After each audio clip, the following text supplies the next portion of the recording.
13. janvāris. Diena, kas pilnībā izmainīja kāda jauna deputāta Zalda Vatlera dzīvi. Sitiet vienlogas ārā dumjie cilvēki, gan jau no tām es sev dabūšu pāris tūkstošus. Cenšoties aizlavīties no Saimes, ar viņu notiek kāds incidents.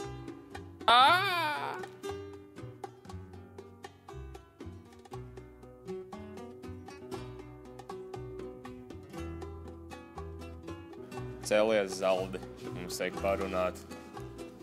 Cēlies! Par ilgi jau es gulēju gan Saimā, gan šeit.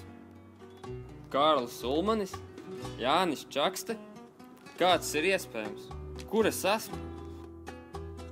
Nomierinies un klausies uzmanīgi. Vērojot to, ko jūs un jūsu kolēģi deputāti kungs darat Saimā, mums ar Kārlu zem drēbuļus.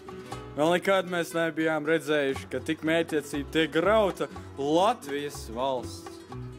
Šķiet, ka tu esi aizmirsis, kam Latvijas Republikas proklamēšanas priekšvakarā cauri bija jāaiziet valsts dibinātājiem. Jūs abi maz zināt, kam bija jāaiziet cauri, lai atrastu sev jaunu Audi automašīnu? Kas gan tāds jums bija jādara? Daži paraksti uz papīriem un viss. Daži paraksti? Ļauj, mēs tev parādīsim, kas notika. Cerams, ka pēc šī ceļojuma tev būs skaidrs, ka par Latvijas valsti ir jārūpējas, jo nemaz mums sviedru un asins tika ieguldīts tās izveidē. Nu labi, bet ātri, laiks ir nauda. Visi trīs viņi devās uz kādu slepenu vietu, kas Kārlim Ulmanim un Jānim Čakstem tajā brīdī likās atbilstoša. Pie sarunu galda sākās Zalda Vatlera apgaismošana. Tev liekas, kāda salama pieskaņošana tev automašīnā ir sarežģīta? Pamēģini radīt valsti brīdī, kad tā ir okupēta. Latvija bija okupēta? Jā, to bija okupējis Vācu armija, bet tiesa gan viņi nespēja pienācīgi novērtēt mūsu spēcīgo tautu. Vācieši nebija vienīgie naidīgi noskaņotie spēki Latvijā. Bija vēl kāds? Jā, tajā laikā Latvijas teritorijā atradās daudzi tā nelojāli spēki. Sarkanie strelnieki bija sākuši cīņu Latgales teritorijā. Neklusēja arī vācu muižnieki un lielnieki, bet ar tiem mēs tikām galā, un Latvijas izveidi tie būtiski nekavēja. Arī mūsu pašu vidū bija nesaskaņas. Ilgu kopīgu valodu nespēja rast Latvijas pagaidu Nacionālā padome un demokrātiskais bloks. Tomēr galu galā abi spēki apzinājās, ka mērķis tiem galu galā ir viens, un Latvijas valsts izveidē tika dota zaļā gaisma. Bet kā ar tautu? Vai visi atbalstīja Latvijas izveidi? Nebūt, ne. Tik tiešām, Latvijas radīšanu negribēja pieļaut ne tikai ārvalstu spēki, bet arī daļa no zemniekiem. Kamēr Latvijas inteliģence aktīvi atbalstīja Latvijas valsts izveidi, zemnieki ticēja ārvalstu populistiem un turējās valsts izveidei pretī. Bet tik strīdīgā situācijā vardarbības sākšanai ieganstu var atrast ātri. Vai Latvijas valsts sevi būtu spējusi aizstāvēt? Latvijai bija vien aptuveni 300 karavīru. Secinājums izdara pats. Pieredze rāda, ka tas ir pietiekami. Man, kā pagaidu valsts vadītājam, no nulles bija jāizveido spēcīga valsts. Problēma tāda, ka nauda nebija nemaz. Nav naudas? Kā tas ir iespējams? Bet valsts vadītājs? Tas gan skan smalki. Kā tu par tādu kļuvi?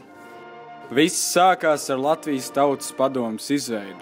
1918. gada 17. novembrī Rīgā ieradās 35 dažādu partiju pārstāvi, kuru starpā gan nebija jau iepriekš pieminētie lielnieki un vācu muižnieki. Kopā tika nodibināta šī padome, kur funkcionēja kā mūsdienās to dara parlaments. Par tās priekšsēdētāju tika ievēlēts es, Jānis Čakste, bet, diemžēl, Rīgā ne 17. ne 18. novembrī nespēja ierasties. Kā gan tu tā varēji? Tie taču ir tik svarīgi datumi. Kas gan svarīgāks tev bija jādara? Tu domā, es necentos nokļūt Rīgā? Vācieši mani kavēja. Bet lai vai kā, arī bez manis Latvijas Tautas padome spēja vienoties, ka Latvijas valsts tiks pasludināta 1918. gada 18. novembrī, un par pagaidu valsts vadītāju tiks iecelts mans draugs Kārlis Ulmanis. Pastāstiet man par Latvijas Republikas proklamēšanas dienu. Kāda tā bija?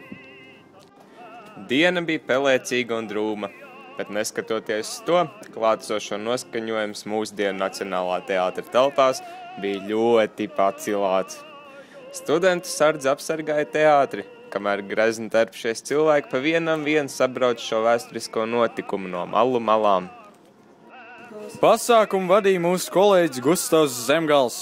Kopā ar viņu klātesošie Latvijas himnu dziedāja veselas 3 reizes. Mūsdienās pat gada laikā tik daudz to nedziedam.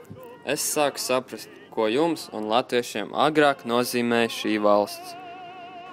Ne tikai agrāk, tā visiem nozīmē daudz arī mūsdienās, bet diemžēl tiem, kam tai visvairāk vajadzētu rūpēt, bieži vien savos lēmumos izturās necienīgi gan pret valsti, gan pret tās iedzīvotājiem. Jā, jums ir taisnība. Arī es esmu starp tiem. Bet pēc sarunas ar jums es sāku patiesi apzināties, ka pasaulē ir tikai viena Latvija un ka mēs nedrīkstam teju vai gadsimtu būvēto republiku sagraut tikai savas personīgās labklājības dēļ. Skatoties tavās acīs, es ticu, ka esi guvis mācību. Vai esi gatavs atgriezties un sākt kalpot Latvijai, nevis savai mankārībai? Viennozīmīgi. Kārli, Jāni, es jūs nepievilšu.